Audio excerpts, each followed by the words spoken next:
ndasuhuza abakunzi bose b'ubutumwa bwiza, abakunda ikiganiro niwe gusa, kandi bakira buri munsi bagasangiza n'abandi bakunda ijambo ry'Imana. Uyu munsi rero dukomeje kuganira ku ijambo ry'Imana. Twabonye ibintu byinshi ndetse tugira ibyo tubona byerekeye ubutumwa bwiza, ndetse ko ari inkuru nziza yaje igera ku bantu ivuye ku Mana, ko Imana yadukunze ikaduha umwana wa Yesu Kristo kugira ngo aducungure. Uyu munsi rero nabwo turavuga kuri byinshi, ariko mbere ko dukomeza ngira ngo ndi kumwe n'abandi bantu bashobora gutangira babibwira, kuko njyewe Ndagijimana Jean Pierre nk'uko mubimenyereye. Ayi ndabashuje abadukurikiye kuri channel yacu niwe gusa. Nkuko mubizi musanzwe mukurikirana ibiganiro by'ubutumwa bwiza, kandi hari aho byabavanye hari naho bibajyanye.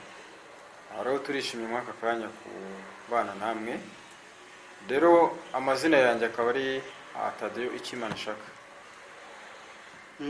Nanjye ni Ego Daniel. Nanjye ndabasuhuje abakunzi b'ikiganiro cyacu. Tunizera ko tugiye kuryoherwa. Ndabizi ko umwuka aduhishiye byinshi byo kuganira namwe. Murakoze cyane rero, murabyumva ko turi benshi hano kandi babafitiye byinshi tujya kuganiraho.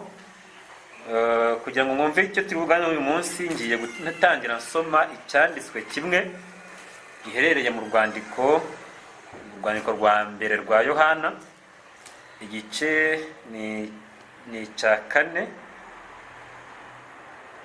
ni igice cya 4 ku murongo wa 16. Haragira hati: "Nanze twamenye kandi twizeye urukundo Imana idukunda. Imana ni urukundo, kandi uguma mu rukundo aguma mu Mana, Imana ikaguma muri we. Ibyo nibyo bimaze gutunganya rwose urukundo muri twe, kugira ngo tuzatinywe ku munsi w'amateka, kuko uko ari ariko turi muri iyi si. Mu rukundo ntiharimo ubwoba, ahubwo urukundo rutunganijwe rwose rumara ubwoba, kuko ubwoba buzana igihano, kandi ufite ubwoba ntihari yashyikira urukundo rutunganijwe rwose.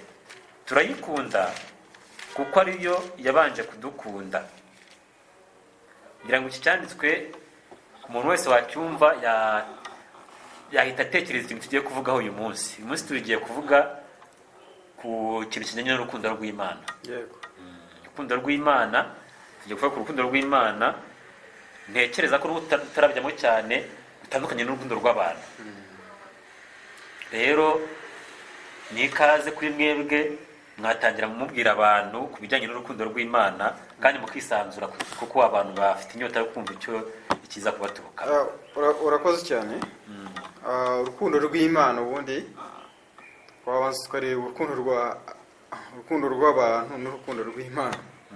Burya urukundo rw'abantu rufite icyo ruba rugamije, n'urukundo rw'Imana rufite icyo rugamije. Abantu muri iyi si dufite uburyo ki dukunda. Ikundire yacu burya bifite ikigamije. Rero mu kugira icyo umuntu aba agamije, ni ukuvuga ngo ngewe ubwanjye cyangwa se mu rukundo rwa kimuntu ntabwo nshobora kugukunda ndafite icyo nguca.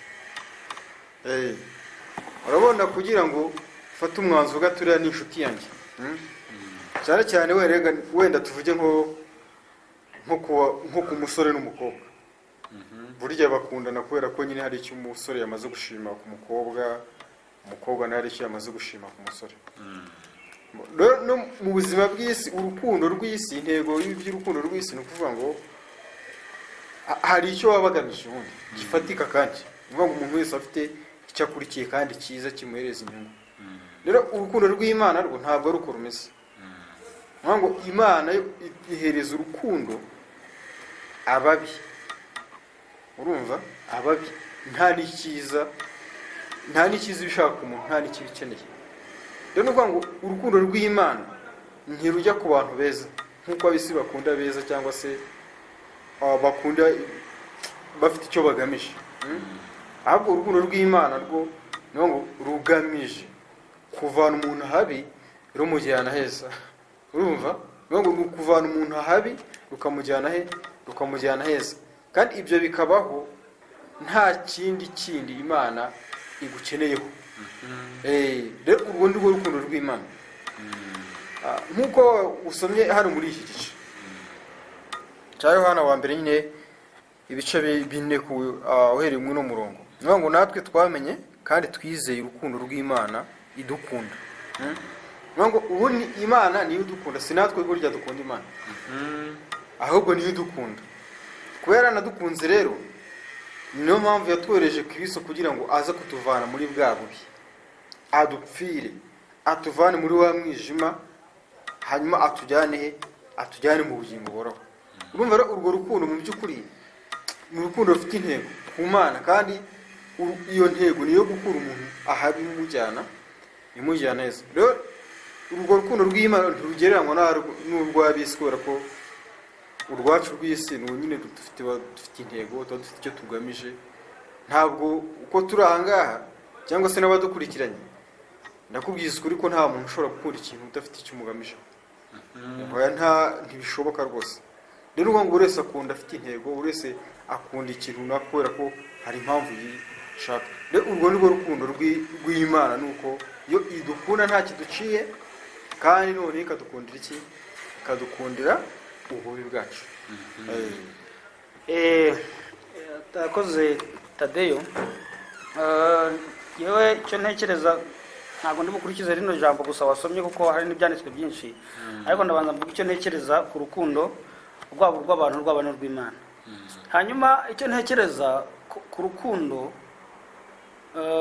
ubundi mvuga ko urukundo nta muntu rugira, ntawubaho, kuko umuntu arikunda akikundira mu wundi. Ni ukuvuga ngo kamere y'umuntu, kamere muntu ni ukwikunda, noneho kamere y'Imana ni urukundo. Noneho iyo tuvuze ngo kamere umuntu arakunda, burya aba yikundiye mu kintu ashaka, ariko icyo bishyira ni we, icyo bikurura ni we. Ndaguha urugero, umuntu aravuga ngo nkunda umukobwa, ariko uba afite icyo wamubonyeho kijyanye n'ibyo wowe wifuza. Uruvuga ngo mu by'ukuri uba wikundiye muri we. Nuvuga ngo afite inyinya, urugero. Nuvuga ngo wowe ukunda inyinya, kugira ngo rero ushake, kugira ngo usoze kwa kwikunda kwawe, uzashaka ufite inyinya kugira ngo usoze kwa kwikunda kwawe. Ariko cyabigaragaza ko nta rukundo ugira ni uko utafata udafite inyinya, kandi ariyo principe washyizeho. Nuvuga ngo umuntu ajya gushaka urugero afite principe agenderaho. Nzashaka wenda umugabo ufite amafaranga, nzashaka umugabo uteye gutya. Urumva mu by'ukuri ni wowe wikunda, noneho ukajya gusohoza ibyo wikunda mu wundi muntu. Nicyo bivuze, niyo kamere ya muntu. Noneho hakaba kamere y'Imana. Kamere y'Imana ni urukundo. Urukundo rw'Imana cyangwa se ubundi urukundo ni iki? Iyo umuntu avuze ngo arakunda, aba avuze iki? Twabonye ko umuntu akunda kubera ashaka ashaka gushimisha amarangamutima ye. Aho rero niho bitandukaniye n'Imana, kuko Imana ntabwo ikunda gushimisha amarangamutima, ahubwo ni ibiyigize, niko iteye. Niyo mpamvu twavuze ngo Imana ni urukundo, niko iteye nyine. Ntabwo ushaka kwishimisha, si ikintu ishaka gushimisha, ahubwo niko iteye. Uvuga ngo muri yo nicyo kiyishimisha, gukunda, kwishima ntabwo aricyo kiyishima, ahubwo kwishima kwayo ni urukundo. Kwishima kwayo ni urukundo. Ni niyo mpamvu icyo muvuga nicyo, kuko urasanga umuntu mu by'ukuri ntabwo, nubwo ayo marangamutima umuntu agira yitwa urukundo, ariko bivuze mu by'ukuri wasanga atari urukundo.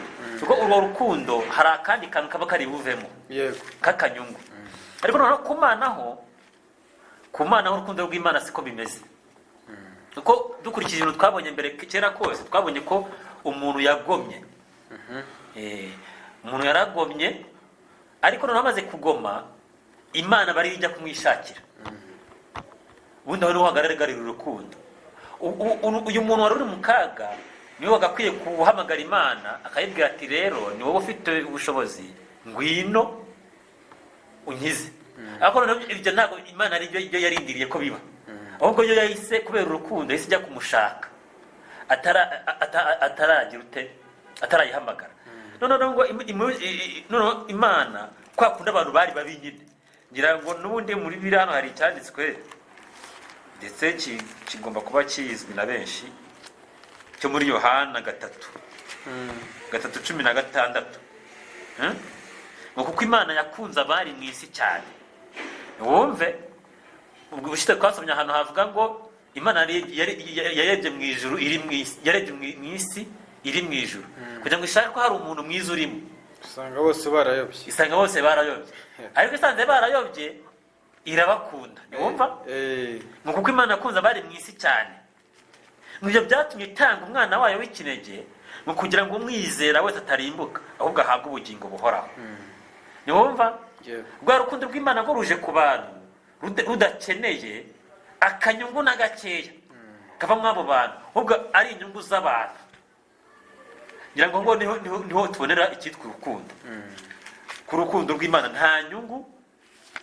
nta nyungu yindi yari itegereje ku muntu uretse ko abantu aribo bari bategereje kugira ngo babone inyungu mu rukundo rw'imana.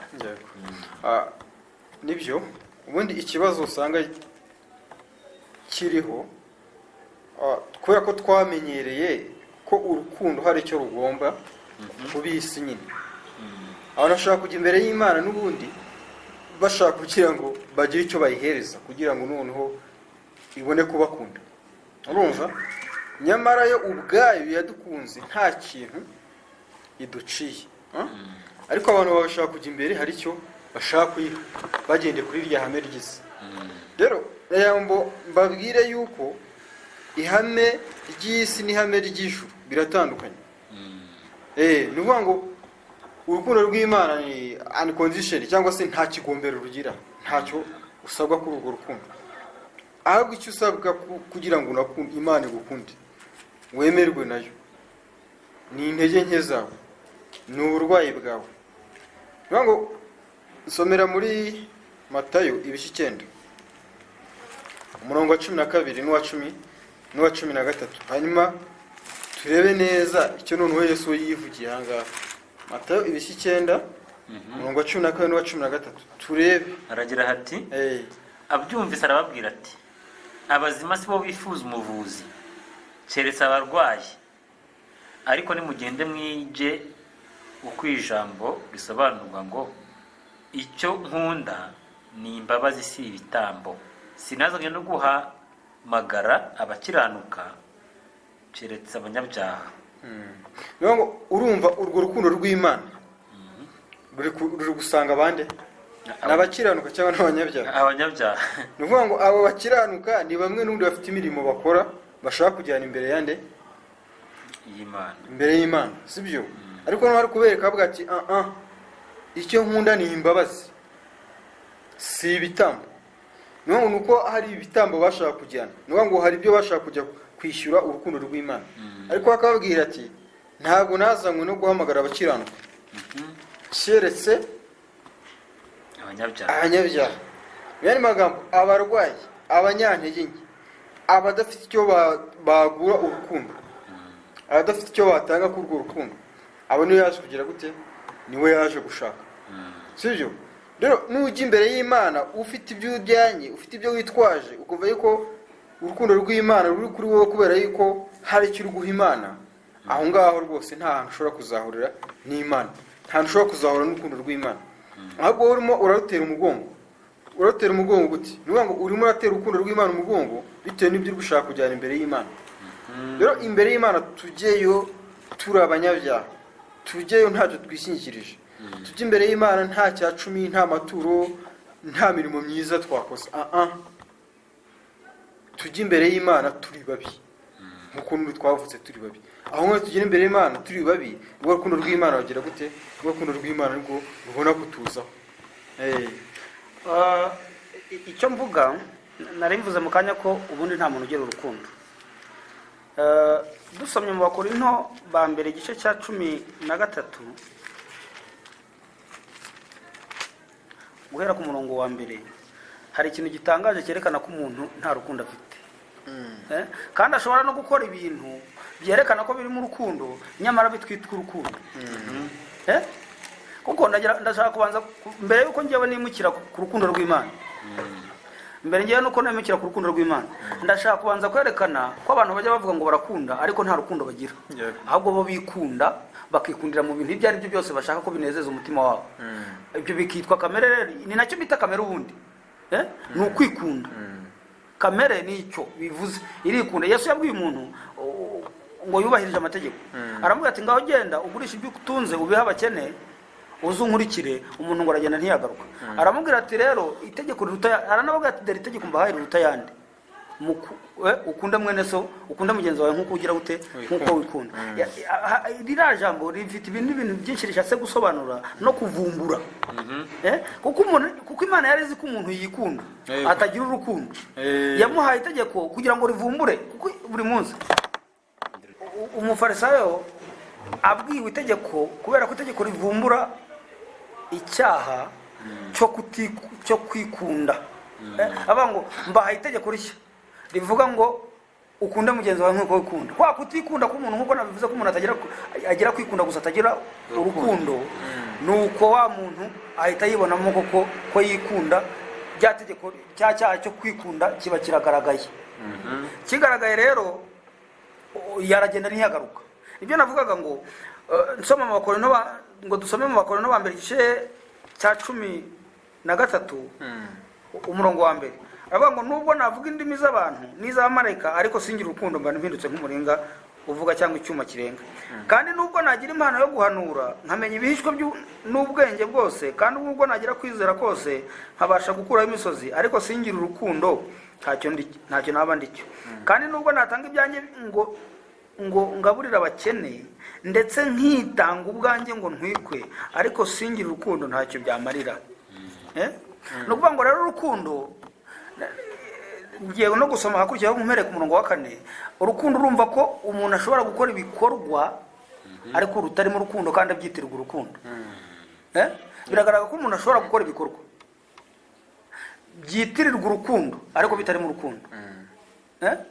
Avuga ngo nubwo nakitanga ngatanga ibyanjye nkabugaburira abakene. N'ubundi abantu bazi ko ibyo ngibyo ari urukundo. Kugaburira abakene, ukajya kubafasha, ukagira ute, ukitanga, bazi ko ibyo ari urukundo. Nibyo abantu bagaragariraho urukundo. Ariko ushobora kubikora utagira urukundo, kuko urukundo, ubundi urukundo ni amarangamutima. Urukundo si igikorwa. Niko ubundi urukundo ni amarangamutima, ari nayo ndavuga urw'abantu, ni amarangamutima ajya gutera gushaka ibyo ukunda kuri babana kugira ngo wuzuze amarangamutima yawe. Ariko ku Mana siko biri, kuko igice cya 13 umurongo wa 4 aravuga ngo ariko urukundo rurihangana rukagira neza. Urukundo ntirugira ishyari, urukundo ntirwirarira, ntirwihimbaza, ntirukora ibiteye isoni, ntirushaka ibyarwo, ntiruhutiraho, ntirutekereza ikibi ku bantu, ntirwishimira gukiranirwa kw'abandi, ahubwo rwishimira ukuri, rubabarira byose, rwizera byose, rwiringira byose, rwihanganira byose. Urukundo ntabwo ruzashira, guhanura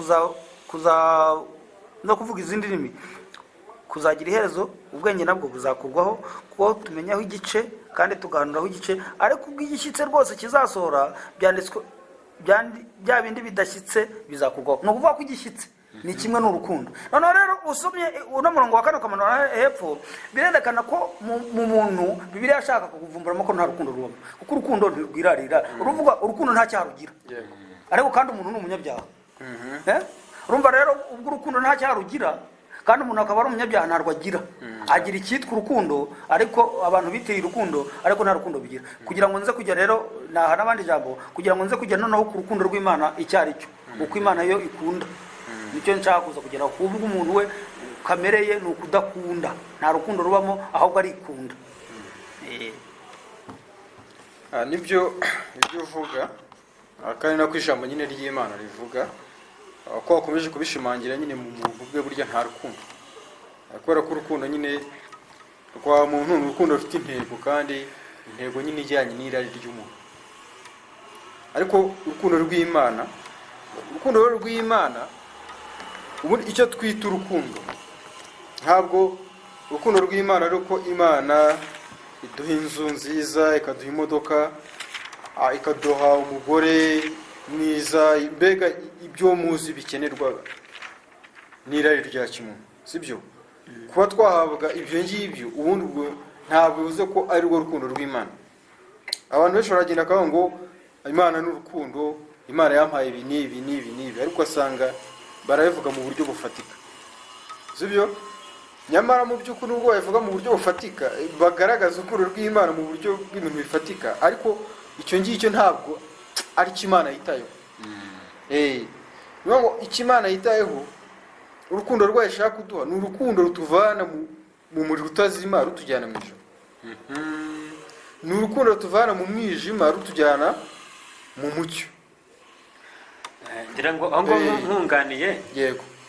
n'ubundi byanditswe byarabivuze hano, ni uko twahereye ku murongo wa 16 muri runo rwandiko rwa Yohana. Yego. Ariko hari ikintu kimwe ngo cyagaragaje urukundo rw'Imana. Yego. Bwo urukundo rw'Imana iyo ruvugwa ntabwo havugwa ibintu byinshi, tuvuge ngo iki n'iki ngo Imana irankunda we ngo urabona ngo yamaye kanaka oya. None wumva hano ku murongo igice cya 4 nyine n'ubundi twari turimo cyo rwandiko rwa Yohana, ngo iki nicyo cyerekana urukundo rw'Imana muri twe. Wumve, nuko Imana yatumye umwana wayo w'ikinege mu isi kugira ngo tubone uko tubeshwaho nawe. Umva, icyo nicyo cyerekana urukundo rw'Imana muri twebwe. Urumva yamwohereje mu isi kugira ngo tubone uburyo tubeshwaho nawe. Mu yandi magambo yaje kugira ngo atwitange, aduhe ubugingo. No ku murongo wa 10 ngo muri iki ni mu rukundo ruri. Si uko twebwe twakunze Imana, ahubwo nuko Imana ariyo yadukunze igatuma umwana wayo kuba impongano y'ibyaha byacu. Ahangaha ni urukundo rw'Imana rugaragarira. Urumva ngo urukundo rw'Imana ruragaragarira kuko yadukunze ikagira gute, ikadukuraho ibyaha byacu. Urumva urukundo rw'Imana ntabwo ari uruduha ibintu bifatika, ahubwo ni urukundo dukuraho ibyaha byacu. Ni urukundo tugira abana b'Imana, ni urukundo tugira abakiranutsi. Urwo ni rwo rukundo rw'Imana, ni narwo ishyira imbere. Nuko biraho nta kindi kiri ku ruhande rw'icyo rw'urwo rukundo. Ikiri uruhande rw'ibyo ngibyo by'agakiza cyangwa se bwo kwarirwa ibyaha, urwo si urukundo rw'Imana. Urukundo rw'Imana rwa mbere nuko ubundi ibintu byose biva ku Mana ni impano, kandi zimanuka ziva mu ijuru. Urukundo rw'Imana ni impano imanuka iva mu ijuru. Twebwe nta nubwo Bibiliya yatubwiye ngo tuyikunde nko kugira gutese. Ubundi twebwe iyo tuvuze ngo dukunda Imana ni nko kuganduka ku rukundo. Burya reka ngo barugero rw'umukobwa n'umuhungu. Umuhungu abwira umukobwa ngo aramukunda. Yego. Ubundi umuhungu niwe ufite urukundo. Icyo twita urukundo. Nubwo atari urukundo nyine. Ndavuga urukundo rwa kimuntu. Reka vuga urukundo rwa kimuntu kugira ngo reka tubwite urukundo rwa kimuntu. None urukundo rwa kimuntu, umuhungu niwe ubwira umukobwa ko amukunda. Iyo amubwiye ko amukunda, umukobwa rwa rukundo ruragenda rugatangira ari ijambo, rwatangira ari ijambo rukagenda rumwinjiramo, agenda yanariza ibigendanye n'iryo jambo yamubwiye. Noneho wowe urumva biba bigendanye na kamere y'icyo ashaka, akavuga ati nubwo yambwiye ngo arankunda, ariko se ibyo nkunda, ibyo afite nibyo nkunda. Yamara gusanga ari byo ufite, ibyo akunda, noneho icyo akora bacyita kuganduka. Ni kwitura urukundo wagiriwe. Kwitura, kwemera rwa rukundo wagiriwe, niko twebwe twita gukunda. No ku Mana niko biri. Imana niyo yadukunze kuko ariyo rukundo. Jambo yarasomye ngo muri icyo ni mu rukundo ruri ko yatanze umwana wayo. Muri icyo ni mu rukundo ruri, yatanze umwana wayo kugira ngo tubeshweho nawe. Noneho twebwe icyo dukora, ntago dukora urukundo rwo gukunda Imana nko kuvuga ngo tugiye kuyihambira aho tujye tuyikunda. Oya, ahubwo twumva rwa rukundo rwayo tukarusobanukirwa. Twamara kurusobanukirwa, urukundo rw'Imana twamara kurusobanukirwa rukagenda rugira ubuzima muri twebwe. Twamara guhinduka ubuzima tukemera rwa rukundo rwo kubeshwaho nawe, tukavuga ati noneho twemeye kubeshwaho nawe. Iyo wemeye kubeshwaho nawe uba wakiriye urukundo rw'Imana muri wowe. Kuko urukundo, kuko twavuze ngo navuze ngo urukundo ni kamere y'Imana, ni imiterere y'Imana. niko iteye. Kandi yaremye umuntu, Bibiliya niko ivuga imukunze. Noneho ni nk'uko warema wa mukobwa wabwiye ngo ndamukunda, yanabyemeye umuntu yaza akamukunyaga, ukamubura, bakamubuza, bakamupfuka kwa undi bapfuka igitambara ahantu, bakamujyana ahantu. Mbese bakamushimuta. Yego. Noneho bakaza kuguhamagara bati, wa mukobwa wawe ukunda ari hano, ufite amafaranga miliyoni 100 ngo uyazane. Uyazane. Noneho nawe kubera urukundo ukunda umuntu, nubwo ntayo waba ufite, ariko kubera ko umukunda, wayaguzaguza ukayarundarundanya, ukahamagara inshuti n'abavandimwe bakayazana, ukagira gute. Niko n'Imana yabigenje. Urumva kubera ko yaremye umuntu umukunda, Satani akamushimuta. Noneho Imana yatanze impongano Satani yashakaga. Kuko Satani yashaka ko umuntu apfa. Aricyo kiguzi cy'icyo yashakaga. Avuga ati umuntu agomba gupfa. Noneho Imana yo iritanga. Ipfa mu cyimbo cy'umuntu. Yego. Ni nk'urukundo ruri rero. Ni uko yerekanye ko kubera gukunda umuntu yemeye gupfa mu cyimbo cye kugira ngo umuntu abeho, ipfe mu cyimbo cye kubera ko idapfa byiteka, hapfuye umubiri, yari yambaye umubiri, noneho irongera ibaho, kuko n'ubundi ari iteka ryose. Noneho icyo Satani yashakaga ku muntu arakibona, ari rwo rupfu yashakaga. Nuko rero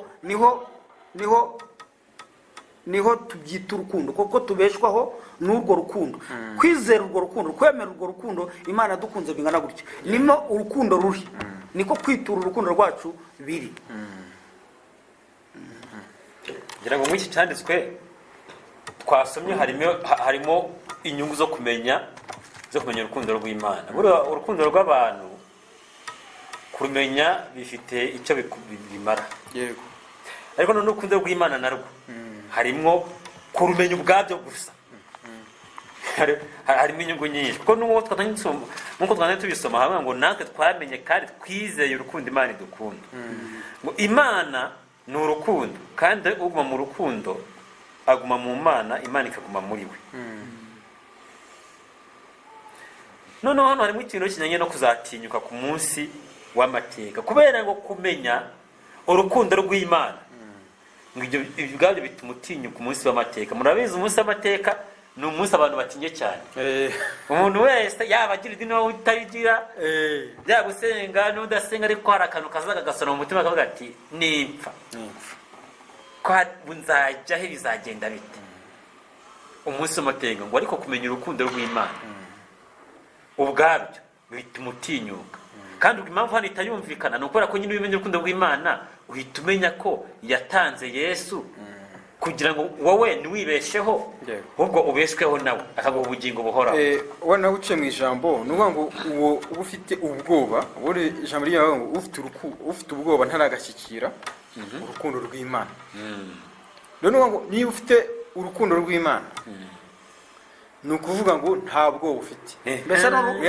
Mbese ni ibyiringiro. Urukundo rungana egal ibyiringiro. Reka muce mu ijambo nyihangane. Urumva harimo ikintu bavuga ngo urukundo umuntu rufite ntagira ubwoba bw'iki. Jean Pierre yaravuze ngo mutegereje umunsi w'amateka. Umuntu ufite urukundo wakiriye rwa rukundo, kuko yavuze ngo muri iki ni mu rukundo ni uko twizeye. Yego. Uvuga ngo umuntu wemeye urwo rukundo akarwizera nta bwoba afite bwa ya mateka, bwa rya teka rizabaho. Kuko iteka rizabaho niryo rizana ubwoba, ni naryo rizana gutinya urupfu. Buryo kuba abantu batinya urupfu babiterwa nuko batinya iteka. Ubwoba ngo nibwo buzana n'igihano. Kandi ahantu hari ubwoba haba hari n'igihano. Nuvuga ngo rero impamvu umuntu wamaze gushikira urwo rukundo rutunganijwe rwose rumara ubwoba, ntiyaba mu gihano, kuko igihano kizagendana n'abanze kwemera urukundo rw'Imana. Ni nkuko umusore nyine nakoze kuvuga yabwira umukobwa ngo ndagukunda, umukobwa ntiyemere. Yego. Akajya ahorana ikimwaro cyuko yanze wa mukobwa, abonye wa muhungu yarishakiye abandi. Noneho bya bindi bita kugumirwa, yabona amaze imyaka myinshi adashatse, akajya agenda n'ipfunwe agera kuri wa wundi.